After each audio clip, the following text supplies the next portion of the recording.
दोस्तों नमस्कार। मैं श्यामनाथ यादव अम्बेडकर वादी। ये बहराइच वाला दंगा हुआ नहीं, कराया गया था, जबकि वहाँ के विधायक ने भाजपा युवा मोर्चा के 8 लोगों के ऊपर एफआईआर भी दर्ज कराई। तो अगर ये सब और ऐसे ही होता रहा तो ये देश उजड़ेगा या बसेगा। थोड़ा सा आप लोग इस वीडियो में देख लें, फिर आगे बात हो। के हवाले से बताने जा रही हूँ, जब हिडन कैमरा ने कैद किया बहराइच के उन उपद्रवियों की पूरी दास्तान। आप ये पूरा वीडियो अंत तक देखिएगा और समझिएगा कि आखिर ये बहराइच वाली जो हिंसा है, जिसको हुए अब तक 10 दिन हो चुके हैं, उस दिन क्या बीता और कैसे हुआ। तो एक कोट सुनिए। कल तो हम लोग महाराजगंज में थे, 2 एजेंसी जल गई, गाड़ियां जल गई, दुकानें जल गई, कई महंगी महंगी गाड़ियां फूंक दी गई। कई बंदे एक साथ गए थे, जरूरी नहीं कि हम ही फूकेंगे, जिसका नंबर आएगा वही फूंक देगा। कुछ लोगों ने गद्दारी कर दी, नहीं तो पूरा महाराजगंज खत्म हो जाता। पुलिस वालों ने टाइम दिया था 2 घंटे, सारे पुलिस वाले हट भी गए थे।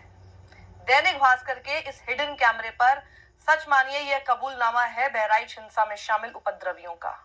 बहराइच के महाराजगंज में हिंसा में कौन लोग शामिल थे, उसे रोकने में पुलिस क्यों फेल हुई, क्या ये सब कुछ पहले से प्लान था। इसको लेकर दैनिक भास्कर ने 5 दिन तक महाराजगंज और उसके आसपास के गांव में इन्वेस्टिगेशन की और इन्होंने 3 उन महत्वपूर्ण किरदारों को ढूंढा। महाराजगंज से 5 किलोमीटर दूर बेडवा गांव की सड़क पर उन्हें 2 युवक मिले। अभी पूरी बात मैं आपको दैनिक भास्कर के हवाले से बता रही हूँ। वो कहते हैं कि महाराजगंज से 5 किलोमीटर दूर बेडवा गांव की सड़क पर हमें 2 युवक मिले। हमने जानना चाहा कि क्या वो हिंसा में शामिल थे। शुरू में तो उन्होंने इनकार किया, लेकिन काफी देर बातचीत हुई तो उन्होंने उपद्रव को सिलसिलेवार तरीके से बताना शुरू किया। तो आप सुनिए। युवक सबूरी मिश्रा ने कहा, कल यानी 14 अक्टूबर को हम लोग महाराजगंज में थे। रिपोर्टर ने सवाल किया कि तुम लोगों ने फूका था। इस पर युवक कहता है, हाँ हाँ और क्या, गाड़ियां जल गई, दुकानें जल गई, कई महंगी महंगी गाड़ियां फूंक दी गई, कई बंदे एक साथ गए थे, जरूरी नहीं कि हम ही फूकेंगे, जिसका नंबर आएगा वही फूंक देगा। दूसरे युवक प्रेम मिश्रा ने कहा कि कुछ लोगों ने गद्दारी कर दी, नहीं तो पूरा महाराजगंज खत्म हो जाता। पुलिस वालों ने टाइम दिया था 2 घंटे। इस पर पहले युवक ने कहा कि तभी तो सारे पुलिस वाले हट भी गए थे। कुछ आदमी गद्दारी कही के ने पूरा महाराष्ट्र खत्म हो जाता। इस वाले टाइम दी ना 2 घंटा का। लोग जनता पूरी पागल हो गई कि एक बार मुसलमानों को गिरा देना, क्या समझो। एक एजेंसी जल गई, गाड़ियां जल गई, तो दुकानें जल गई। तो कई बंदे थे, अब कोई हम जरूरी थोड़ी ना हम ही फूकेंगे, जिसका नंबर आ गया है वही फूक देगा। तो सारे पुलिस वाले हट भी गए, सारे हरदी थाने के थे तो हमारे क्षेत्र, ये वहाँ मौजूद थे। अच्छा। मूर्ति में, ठीक। इन लोगों ने गद्दारी की वहाँ। ये सारे सस्पेंड हो गए हैं, दूसरे आए। दोनों युवक जिस उपद्रव की बात बता रहे हैं वो 14 अक्टूबर को हुआ था और उस दिन राम गोपाल मिश्रा की शव यात्रा निकाली गई। आसपास के गांव से सैकड़ों की संख्या में लोग शामिल हुए थे और इस दौरान महाराजगंज में विशेष वर्ग के घरों और दुकानों पर धावा बोल दिया गया। यहीं पर हीरो बाइक की एजेंसी में आग लगा दी गई, उसमें 25 से 30 गाड़ियां जलकर राख हो गई। ये एजेंसी अरुण शुक्ला के नाम से है, लेकिन इसमें पैसा सिराज का लगा है। भीड़ में शामिल लोगों को ये बात पहले से पता थी और इसी के बगल में लखनऊ सेवा अस्पताल भी फूंक दिया गया। यह भी एक मुस्लिम का ही था, जैसे चिन्हित किया गया हो। विधायक की इजाजत के बिना पुलिस मामूली एफआईआर भी दर्ज नहीं करती। एनकाउंटर के बाद जब घायल सरफराज और तालीम को जिला अस्पताल में भर्ती कराया गया तो वहां भारी फोर्स तैनात की गई।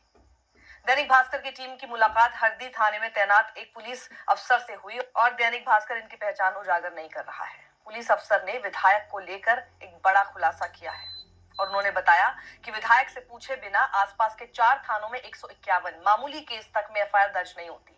विधायक जी का पूरे जिले में इस तरह का होल्ड है, डीएम एसपी उनकी ही बात सुनते हैं। पुलिस अफसर ने बताया, मुझे सूचना मिली है कि राम गोपाल मिश्रा की पहले से ही अब्दुल हमीद के परिवार से टसल चल रही थी। अब्दुल का बेटा जिसने गोली मारी है वो बदमाश है। अगर दोनों में विवाद नहीं होता तो राम गोपाल सिर्फ अब्दुल के घर का ही झंडा नहीं उखाड़ता, वहां तमाम मुस्लिमों के घर हैं जिन पर झंडे लगे हैं। एक आया, हाथ से इशारा किया, छत से 3 लोगों ने भी हाथ हिलाया। दैनिक भास्कर ने इस हिंसा में लापरवाही पर हटाए गए तत्कालीन थाना प्रभारी एसके वर्मा से मोबाइल पर बात की। उन्होंने बताया, महाराजगंज कस्बे में विसर्जन के लिए 15 से ज्यादा मूर्तियां मौजूद थीं। पूरी यात्रा साधारण चल रही थी। इस घटना यानी 14 अक्टूबर वाली घटना का पूरा विवाद हाथ हिलाकर इशारा करने के बाद ही शुरू हुआ था।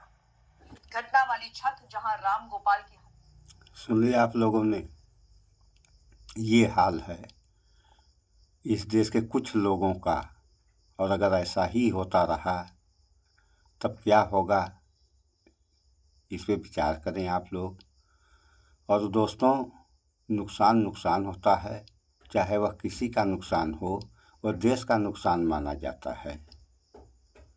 अगर देश का नुकसान हुआ तो भी नुकसान है, इंसान का नुकसान हो, चाहे वो हिंदू हो, मुसलमान हो, सिख हो, ईसाई हो, तो ये नुकसान देश से जुड़ जाता है, तो नुकसान देश का माना जाता है। और अगर ऐसा ही हुआ तो इस देश और जनता का क्या होगा। तो आपस में आप लोग भाईचारा बना के रहें, चाहे हिंदू हो, मुसलमान हो, सिख हो, ईसाई हो, प्रेम व्यवहार बनाते हुए आप लोग रखें। अगर ऐसा नहीं करेंगे तो आग लग जाएगी, जैसा कि आज के समय हो ही रहा है। शुरुआत तो हो ही गई है, अब इसका अंत कैसा होगा ये तो समय बताएगा, ये आदमी अंदाज़ा लगा सकता है। सो इस वीडियो में इतना ही। तो दोस्तों, एक बार हमारा आप लोगों से फिर निवेदन है कि आप लोग प्रेम व्यवहार भाईचारा बना के रहें, चाहे जो भी हों, हिंदू, मुस्लिम, सिख, ईसाई। और यहाँ की स्थिति आप लोग देख ही लीजिए, भाई भाई में नहीं पड़ती है और चल रहा है जातिवाद। ये भैया कैसा जातिवाद है। सो इस पर आप लोग विचार करें।